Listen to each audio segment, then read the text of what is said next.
Bueno, y vamos a aprovechar este espacio entonces para charlar un poco acerca de los cambios que gratamente están siendo favorecidos nuestros pacientes que tienen VIH y que además están coinfectados con hepatitis C.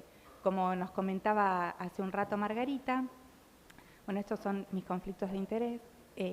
Las consideraciones generales, podemos decir que el virus de la hepatitis C y el HIV comparten las mismas vías de transmisión, pero las eficacias son diferentes. Es decir, que la adquisición percutánea de la hepatitis C es 10 veces más frecuente que el HIV.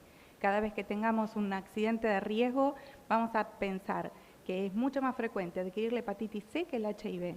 Eso es importante. Y la hepatitis B, que tal vez no viene al caso, pero es importante, es 30 veces más el riesgo que la hepatitis C. Es decir, que ese sería el rango de riesgo, B, C, HIV. Y el virus del HIV tiene una vía de adquisición más eficazmente sexual. Pero lo que sucede es que en los pacientes que además tienen el virus del HIV, la adquisición de la C por la vía sexual y por la transmisión vertical también aumenta. Entonces, dicho esto, nos vamos a centrar en conocer un poco qué fue lo que fue cambiando con nuestros pacientes. Les quiero compartir un caso personal, que es este paciente Diego, que conocí en el año 2006. Este paciente, a raíz de tener HPV genital, se le diagnosticó HIV y hepatitis C. Van a ver que hay elementos que voy a colorear de rojo porque los vamos a ir tomando para ir resaltando los cambios. En ese momento el paciente tiene un nivel inmunológico muy bueno, muy buen nivel de CD4, una carga viral para HIV baja, es de su primer consulta para hepatitis, tiene un genotipo 1B, una carga viral de hepatitis C bastante alta, no tenía hepatitis B y tenía inflamación hepática con elevación de las transaminasas y de la gamma GT. Lo seguimos estudiando, vemos que el paciente tiene litiasis vesicular múltiple y esteatosis, que tiene una gastritis antral, pero por suerte no tiene varices esofágicas, comienza tratamiento con inhibidores de la bomba de protones, y le hacemos una colecistectomía laparoscópica y aprovechamos para hacer la biopsia hepática. Es algo que solíamos hacer aprovechando la intervención quirúrgica. Y ese paciente, en el año en el que le hacemos diagnóstico, ya estaba cirrótico.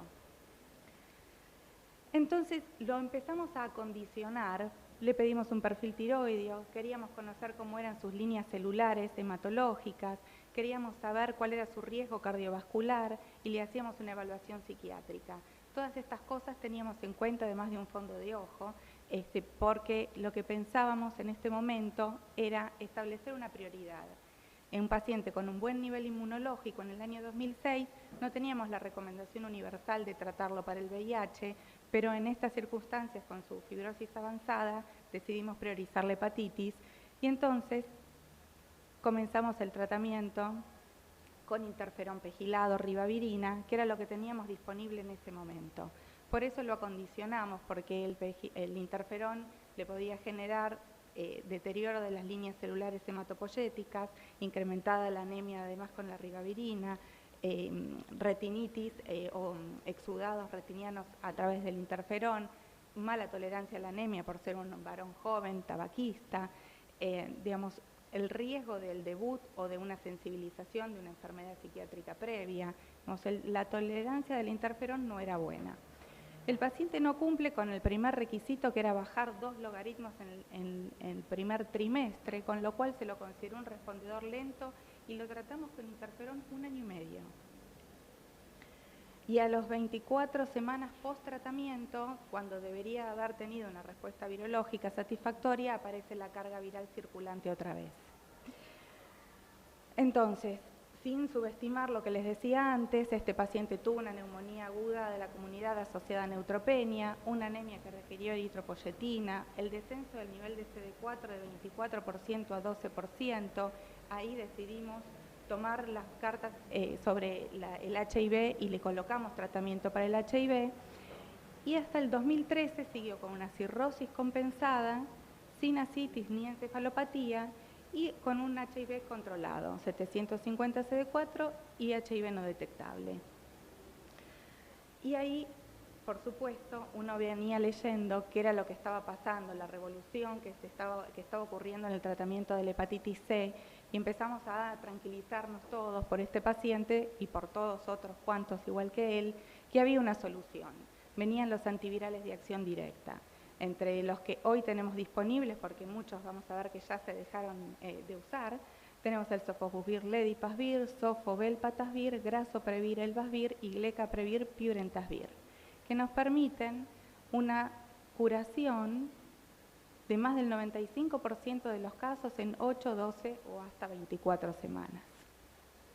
Entonces, ¿qué es lo que fue pasando? Si nosotros miramos las abscisas, vemos la tolerabilidad y en las ordenadas la eficacia. Nosotros pasamos de tener el interferón estándar con una terrible tolerabilidad y una eficacia pobrísima, menor del 20%, ir modificando la molécula, agregándole ribavirina, mejorábamos la eficacia pero empeorábamos la tolerabilidad. Con el interferón pegilado también la eficacia se mejoraba, pero la tolerabilidad podríamos decir que empeoraba porque debíamos agregar las 48 semanas del tratamiento, hasta que aparecen, como ustedes ven ahí, el telaprevir y el boceprevir, que son los primeros inhibidores de la proteasa, inhibidores de proteasa de primera generación, pero que mejoraban la respuesta virológica un 70 o casi 80%, pero la tolerabilidad era malísima. Hasta que llegamos a hoy, en donde tenemos el virus que ha podido ser cultivado en líneas celulares, se identificaron los targets, la proteasa, la NS5A y la polimerasa, en donde aparecen los previrs. Fíjense que estos primeros previrs ya no están. Cimeprevir, asunaprevir, paritaprevir, ya no disponemos de ellos. Esto marca la velocidad con la que se desarrolló la aparición de estos fármacos y la utilización y la mejora continua. Los inhibidores de la NS5A, que son los ASVIRs, y los inhibidores de la polimerasa, los BUVIRs. Estos son los de última generación: grasoprevir, glecaprevir, belpatasvir, elbasvir y pibrentasvir. Y esto es importante que lo empecemos a incorporar o que lo tengamos incorporados. La potencia de todos estos fármacos que hoy tenemos disponibles es muy alta. Alcanzamos curación, como les contaba recién, en más de un 95% de los casos, pero la barrera genética no es buena. El único que generalmente se puede reutilizar ante los fallos es el sofosbuvir, porque los otros, no, si nosotros discontinuamos, el paciente suspende por 2, 3, 4 días el tratamiento, corre riesgo de seleccionar cuasi especies resistentes, lo cual nos puede hacer fracasar un tratamiento exitoso y de altísimo costo, como decía Margarita recién. Entonces, los primeros ensayos clínicos surgen en los pacientes monoinfectados, y estos son los 4 caballitos de batalla de la coinfección: el ALAI2, el ION4, el turquoise-1, el CH coinfección.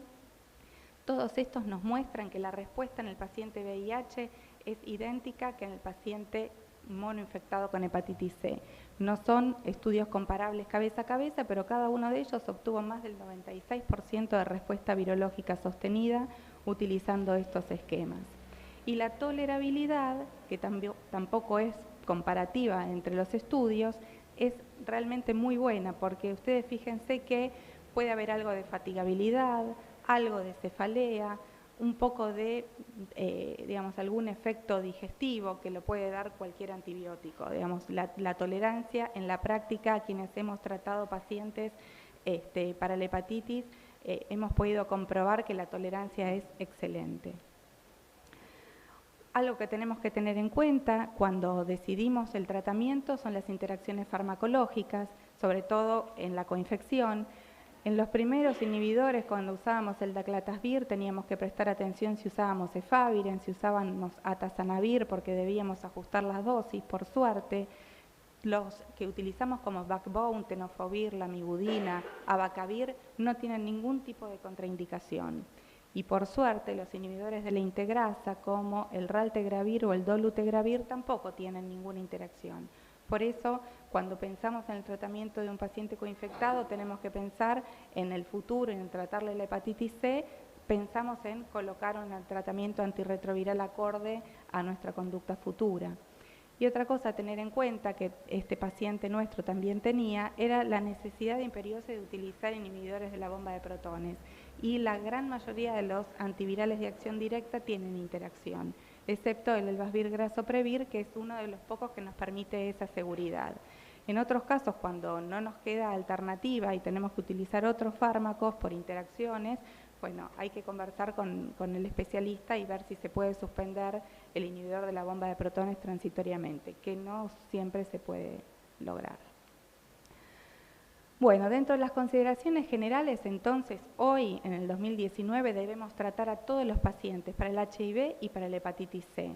Tenemos que pensar siempre en las interacciones medicamentosas y armar un esquema que sea aceptable y de bajo riesgo de hepatotoxicidad. Sabemos que nuestros pacientes que tienen VIH tienen más riesgo de tener enzimas hepáticas elevadas y de tener mayor progresión de la fibrosis. Entonces, solo poniéndoles el tratamiento antiviral para el HIV no vamos a prevenir que la hepatitis C avance y progrese. Entonces, este paciente, a Diego, lo volvimos a reevaluar en el 2016, por suerte seguía estable, sin hepatocarcinoma, que no es poco. Le pusimos raltegravir en su tratamiento pensando en que ya venía la posibilidad de tratarlo con las drogas antivirales directas.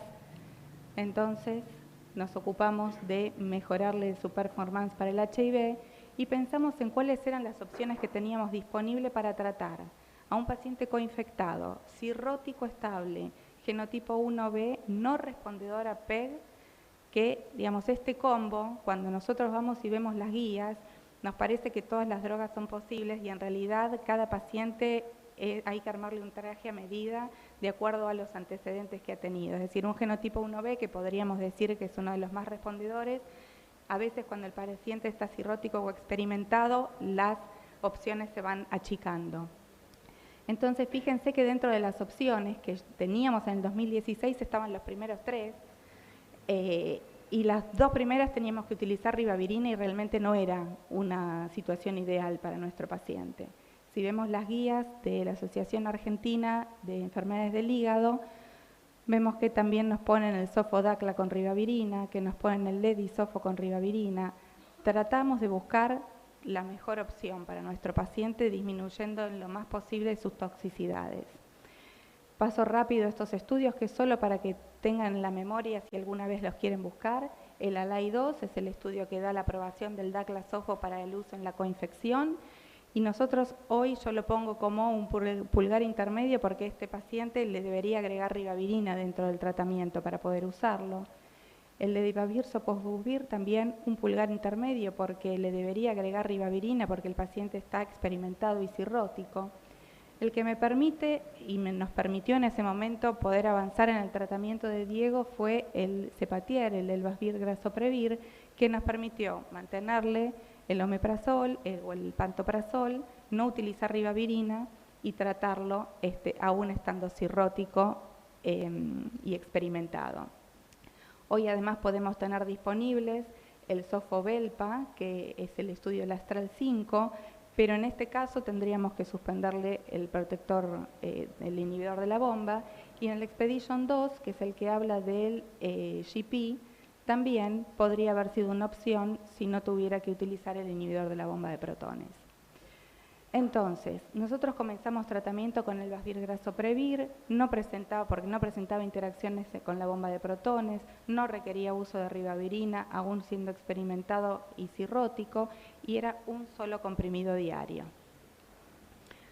Alcanzó entonces carga viral no detectable en semana 4, en semana 12 al final de tratamiento, y 12 semanas después de finalizar el tratamiento seguía con carga viral indetectable, por lo cual hizo una respuesta virológica sostenida y el paciente se curó. Así estaba mi paciente cuando se curó después de 10 años y así nos abrazamos después porque realmente uno se siente que llegamos a un final con mucha felicidad. Así que les cuento, con esto terminamos, las implicancias de cuidado del paciente coinfectado. Tienen alto riesgo de fibrosis y de descompensación. Con este paciente tuvimos suerte que no se descompensó en 10 años de seguimiento. El tratamiento debe ser prioridad. El tratamiento antirretroviral se debe elegir considerando la administración futura de los antivirales de acción directa. El tratamiento es idéntico que si el paciente no estuviera coinfectado. Son altamente eficaces y bien tolerados, y por eso decimos que el control de la hepatitis C en el paciente HIV es posible. Muchas gracias.